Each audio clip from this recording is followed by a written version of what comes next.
ಮಾಣಿ ಮೈಸೂರು ರಾಷ್ಟ್ರೀಯ ಹೆದ್ದಾರಿ 75ರ ಬಲ ಮತ್ತು ಎಡಭಾಗದಲ್ಲಿ ಕಾಣಸಿಗುವ ಪ್ರದೇಶ ಕೊಡಾಜೆ ಗಡಿ ಸ್ಥಳವಾಗಿದ್ದು ಇಲ್ಲಿ ನೂರಾರು ಕುಟುಂಬಸ್ಥರು ವಾಸವಾಗಿದ್ದಾರೆ. ಆದರೆ ಇದೀಗ ಇಲ್ಲಿನ ಪರಿಸರದಲ್ಲಿ ಸ್ಥಳೀಯ ನಾಗರಿಕರ ವಿರೋಧದ ನಡುವೆಯೂ ಪ್ರೋಮಿಕ್ಸ್ ಎಂಬ ಕಾಂಕ್ರೀಟ್ ರೆಡಿ ಮಿಕ್ಸಿಂಗ್ ಕೈಗಾರಿಕಾ ಘಟಕ ತಲೆ ಎತ್ತಿ ನಿಂತಿದ್ದು ಸ್ಥಳೀಯರು ಹಾಗೂ ನಾಗರಿಕರ ಜೀವನ್ಮರಣದ ಹೋರಾಟದಲ್ಲಿ ಹೋರಾಡುವ ಪರಿಸ್ಥಿತಿ ಬಂದೊದಗಿದೆ. ಈ ಕಾಂಕ್ರೀಟ್ ಮಿಕ್ಸಿಂಗ್ ಘಟಕದಿಂದ ಹೊರಡುವ ಧೂಳು ರಾಸಾಯನಿಕ ಹೊಗೆಗಳಿಂದ ಸ್ಥಳೀಯರಲ್ಲಿ ಅಸ್ತಮಾದಂತಹ ಶ್ವಾಸಕೋಶದ ಮತ್ತು ಹೃದಯ ಸಂಬಂಧಿ ಕಾಯಿಲೆಗಳಿಂದ ಬಳಲುವಂತಾಗಿದೆ ಹಾಗೂ ಅಡಿಕೆ ತೆಂಗು ಕೃಷಿಗಳನ್ನು ನಂಬಿ ಬದುಕುವ ಕೃಷಿಕರಿಗೆ ಆತಂಕದಿಂದ ಜೀವನ ನಡೆಸುವ ಪರಿಸ್ಥಿತಿ ಎದುರಾಗಿದೆ.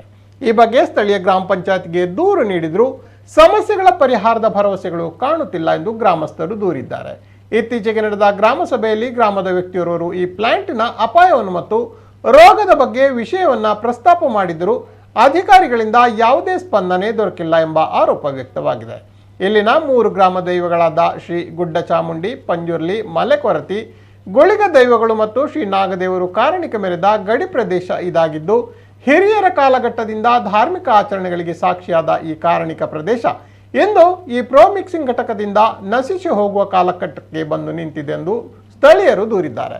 ಜಿಲ್ಲಾಧಿಕಾರಿಗಳು ಇತ್ತ ಗಮನ ಹರಿಸಿ ನಾಗರಿಕ ಆರೋಗ್ಯದ ಮತ್ತು ಕೃಷಿಯ ಮೇಲೆ ಪ್ರಭಾವವಿರುವ ಈ ಪ್ಲಾಂಟೇಶನ್ ಅನ್ನು ಸ್ಥಗಿತಗೊಳಿಸಿ ಜನವಸತಿ ರಹಿತ ಜಾಗಕ್ಕೆ ಶಿಫ್ಟ್ ಮಾಡಬೇಕೆಂದು ಇಲ್ಲಿನ ಸಾರ್ವಜನಿಕರು ಆಗ್ರಹಿಸಿದ್ದಾರೆ.